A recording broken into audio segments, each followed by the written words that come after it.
Well, good evening, everyone. Hey, it's Shooter. Hey, we're going to take a quick look at lithium. Had a couple questions about it. I thought it was a great chart, sort of discuss how we handle trend when we change our mind and why. Okay, there's a couple things that we're going to look at. So, of course, at the end of our presentation, please do review our disclosure. Okay, so what we have, or what we're in here, is a cycle wave ABC corrective leg. So this is our A, B, okay. Equality measured, right around 44 or 45 bucks, okay. We've now extended and we're becoming an elongated C. Right? Pretty classic. Our historic support has been between 1860 and 1464, this band right down here, aka the demand zone. Our prior resistance of cycle wave one was up here 41.26, and I can't see the bottom line, so we'll just say, hey, the bottom of the pig thing.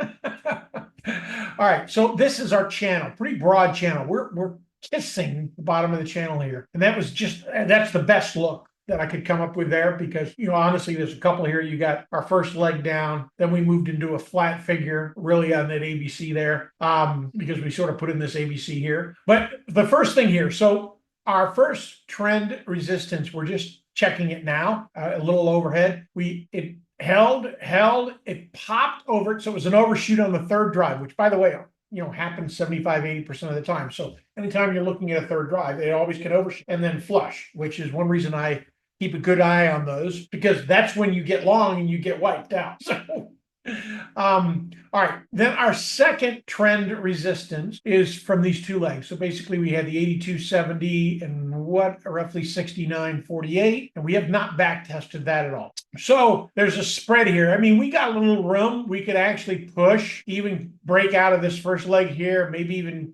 touch that second leg. And I don't know that it's invalidated the continuation to the downside. That said, we did get what I would refer to as a divergent low. Reason being is because it's not lower than this, so it's not really as confirmed as this is, because this is the lower low in RSI, lower low in price. We're still above it, but we do have some decent divergence. Note the groupings. The mound look that comes into the push really don't have sort of a messy, distorted base, which is why we have this extending pattern in the mounds. The mounds are still there. They're just noisy because they really don't have a lot of buyers. It's such a steady eddy kind of thing when it gets into these trends. So this declining trend really, without even looking at the commodity, implies to me that we have increasing supply. And even though that's just my first look, my first thought, thinking about that. So what I need to change my mind, first, we need to get that breakout. That at that point, hey, we might have a bottom right here, but I think more than likely this is mound one. It's going to retrace an RSI up towards around 65 to 70. Then it'll start the next mound lower. So it'll be mound one, sort of a loop thing. Let me just bring in a little tool here, give you my visual. So we sort of had this mound like one here, right? We just copy that, paste here. So we kind of got this mound two kind of thing, right? So right here, that just taking the equality here, that would be my thought, that maybe we get a mound three down here, something like this, but a little tighter. It's like the first one was a little tighter. It'd be something like that. To complete the symmetry looks more like this. But, that would sort of be my thought. So this, breaking out above this 78.6 fib retracement on the breakdown count. Now, let me highlight the legs there. I measured start of A, the end of A to B using Fibonacci extension tool. All right. So the other thing, let me pop in one other look, and then we'll end with that, just to give you some shoots and giggles. All right, so if we look at our Fibonacci extension off of this leg, what typically is the most likely retrace? 61.8, which we've already got. So our next, just because I don't like that tool. So now we tagged, dead on. That was, and I was just guessing.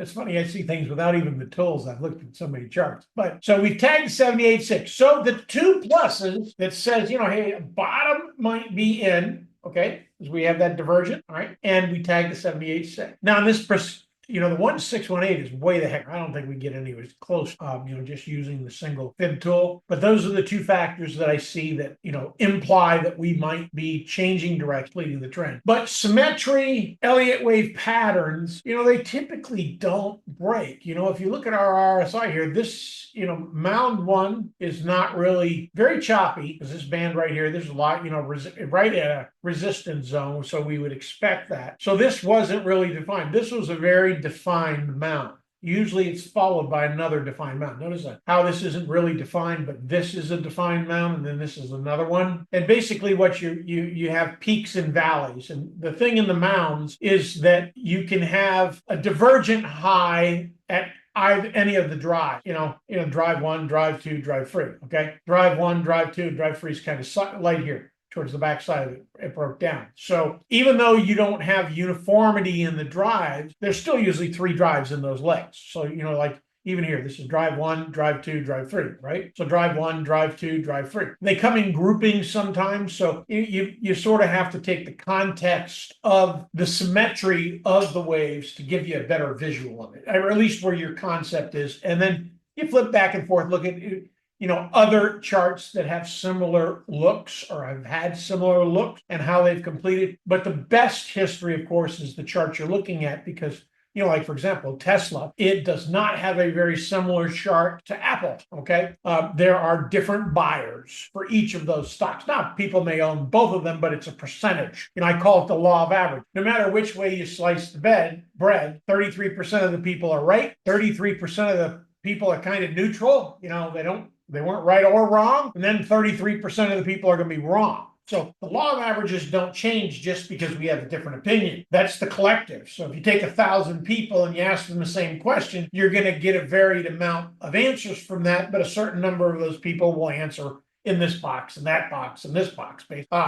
So the same thing goes with waves because waves measure the sentiment and bias of buyers and sellers. And ultimately what I find, I like for it is I like complete exhaustion events or to the point, and what I mean by that is that where we have complete buyer exhaustion, complete seller. Now, we really haven't, we don't, with this band here, that's mild. We really haven't had, pretty aggressive buyer. In other words, where they lost the bid, they pulled their orders kind of thing on this chart. Let me try and find a good. Amazon has a little bit more buyer exhaustion here. See how broader the band is, the breadth of the supply zone and the breadth of the demand zone. So there are more people coming to the table because they wicked up and then they decide, okay, I'm pulling these orders. I don't like this high. I'm taking my money. I'm going.